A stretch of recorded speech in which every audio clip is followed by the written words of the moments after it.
Hello and welcome everyone to another Northbasics video on my channel. Today with the video I had a little bit longer in my mind, but I weren't really sure what are the most important things to work out in such kind of video, but I hope I found out the right ones. It will be the 10 tips and tricks how to improve a Northgard, like little things that can change in the game and sometimes like the big things.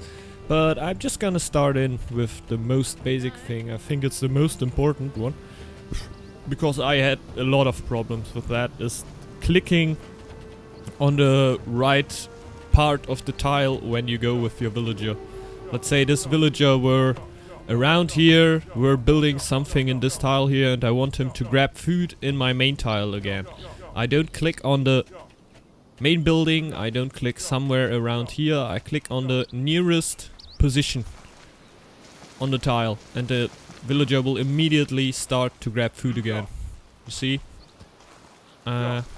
Just gotta click here and he just starts immediately. If I click on the main building, he will go until he reaches the main building and then start to grab food again.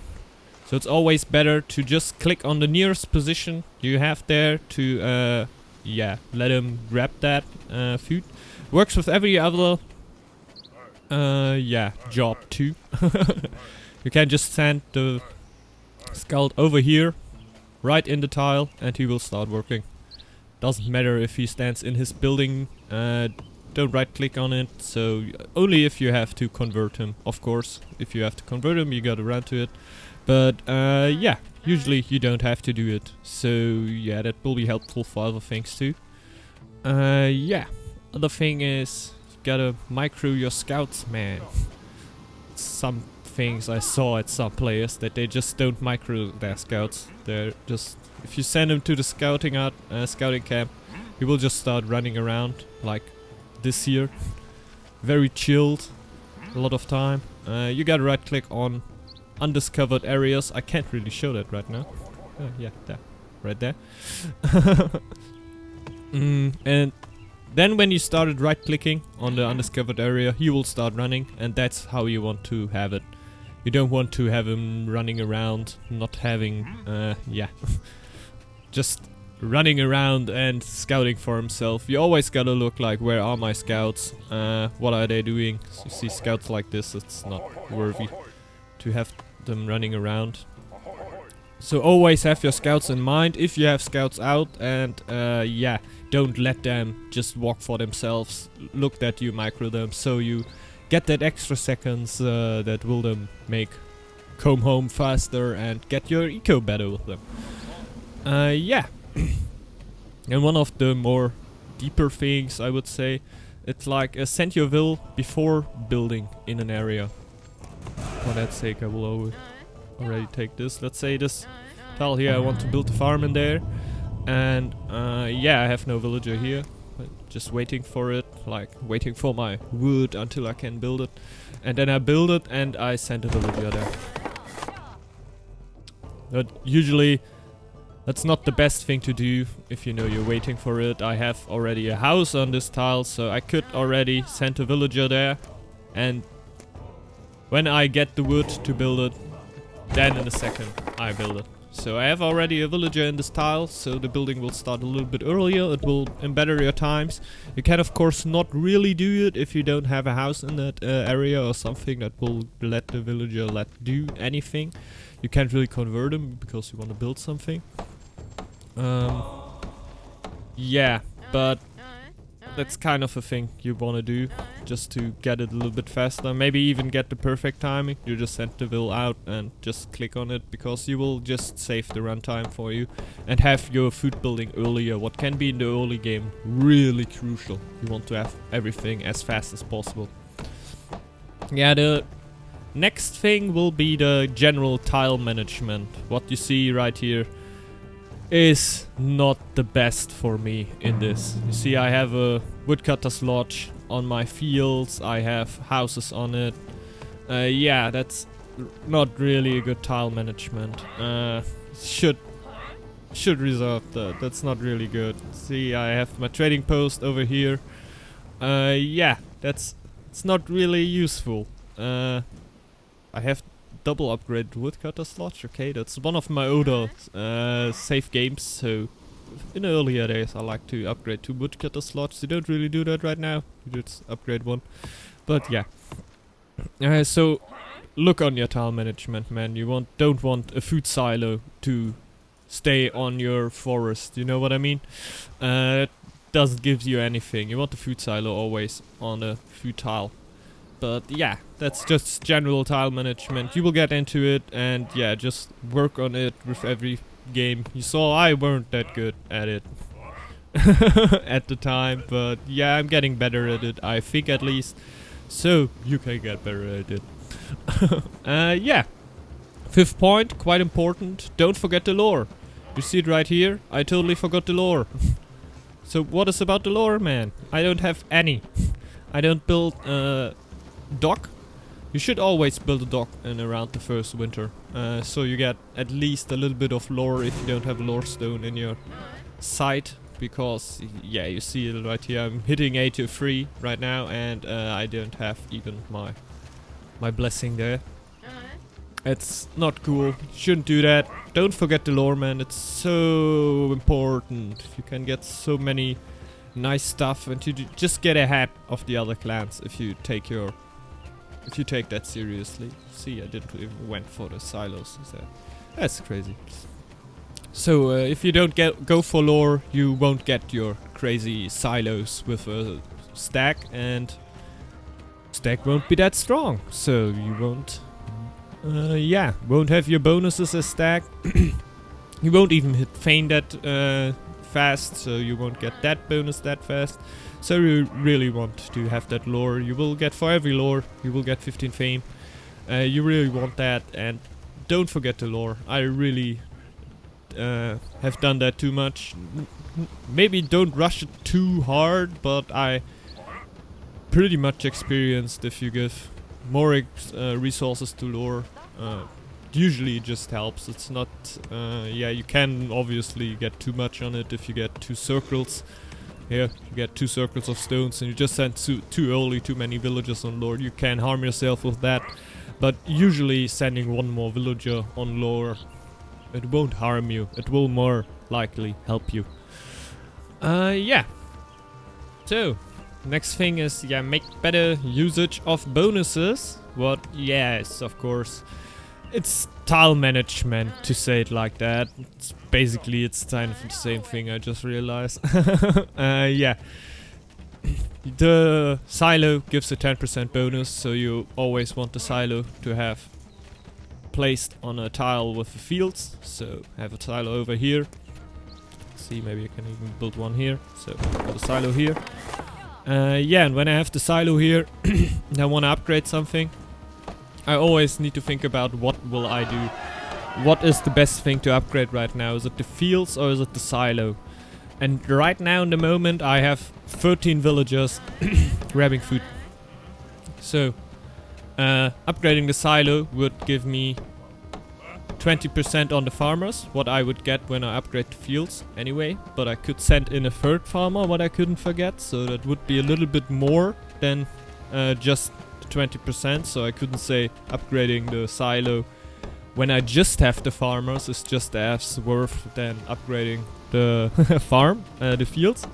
No, that's a little bit mathy, but it is like that. And if you upgrade the food silo, you will get 20% food of everything, and if I get all my villagers right here, I will get a way bigger bonus. Of course, just right now they will hit earthquake, just so I can't show it, but believe me, it were the better decision. Yeah.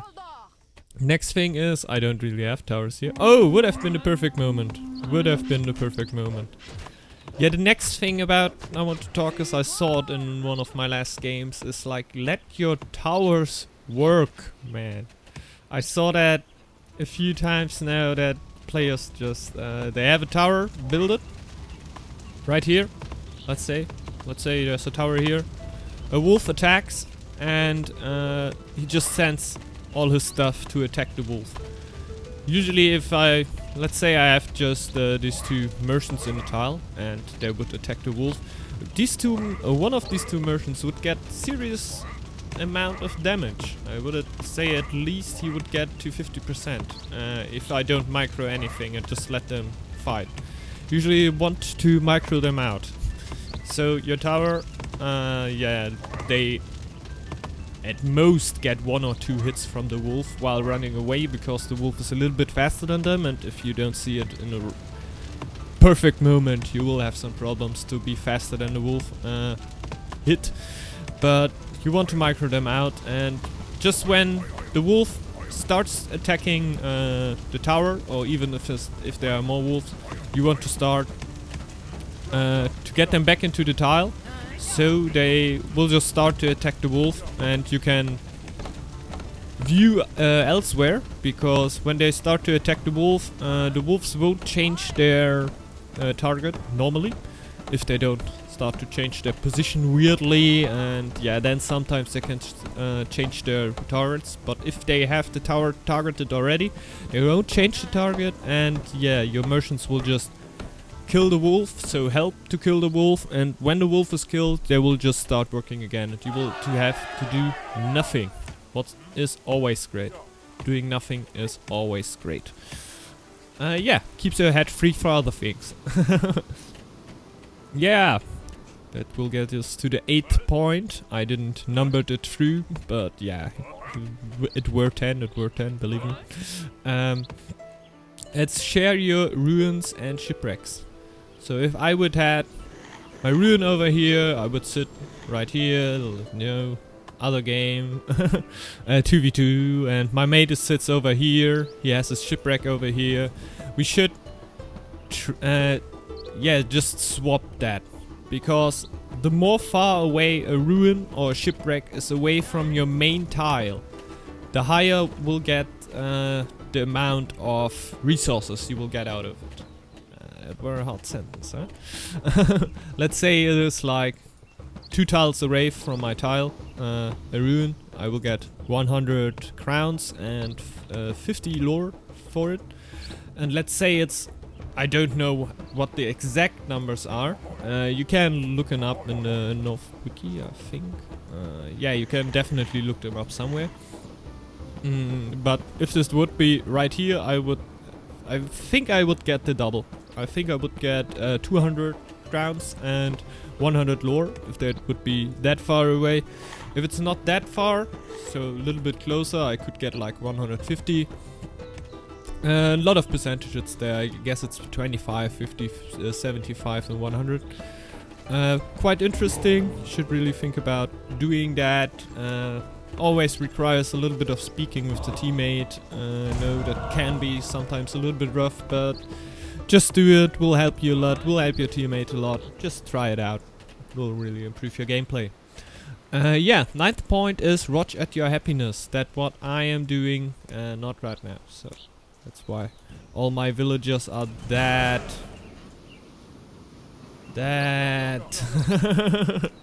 unhappy. I'm just gonna throw down a hall of scouts here to change that. Yeah, mostly in the early game it's really important to keep your happiness up, so you can keep up with your villager counts with your enemies, because if your enemy just starts floating away from you with villagers, yeah, you just get the game out of your hands, because more villagers is just like a better eco, and better eco will in most of the times lead into a win if your opponent doesn't do a big mistake. So keep your happiness up, let that be one of the important things you do in the game.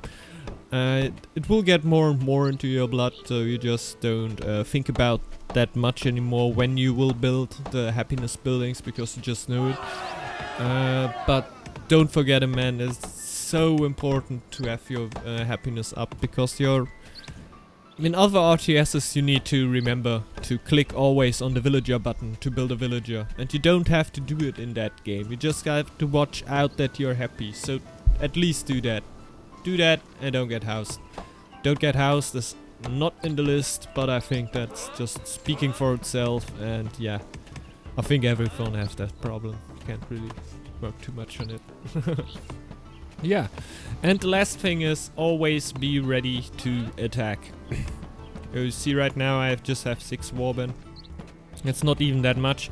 Yeah, even if you play an economic game, yeah, maybe you don't have really the tiles to do it, but you have to build some war camp buildings and always have a little bit of gold in your yeah, in your resource bank stockpiled to work with it, because you will have quite a problem if someone will attack you and you have a lot of gold but you don't have like enough warband to build army, or yeah, the other way around, you have a lot of warband but you don't have gold, or you have none of both, so you will have quite big problem. So always think about, do I have enough crowns right now? If you would attack me with like, what would you expect? Like in some points of the game you would expect like 6 warriors and a war chief. You always want to be ready to block that in around the 2nd year to the 3rd year. And yeah, afterwards, like no, in the 3rd year, actually, if you play against really experienced players, yeah, they can hit you like with 12 to 14 warriors, so really watch out for that. Always be ready to block something like that. And yeah, of course you can pull in your villagers with that. With goat it can actually be really annoying with the barricades, but yeah, it won't be the strongest thing. You will need to put a few warriors in there at least, so you get the damage in. And yeah, so always be ready for that. That's more like in the start of the games, if you play against villagers and warriors, it's not too much of a thing to have that done. But yeah, and if you're going higher, playing against yards and kings, you want to have that done, because yeah, that will mostly decide your game, and you will see that you will often use it just to get an attack done, because just if a mate of you gets attacked and he can block it off, he will just ask you for getting some army done so you can push back and maybe win the game. So have that stockpile up, that's really important. Yeah, so that actually were the 10th tip. I hope you could take something out of it. I hope there were actually something that you didn't know. Yeah, there were actually few things I were thinking about that are, yeah, I just learned over the last time playing Northgard. Yeah, I hope you enjoyed it. If you did, maybe consider to just tune in the next episode. Yeah, have great fun in Northgard, and yeah, have a great day. Bye bye everyone.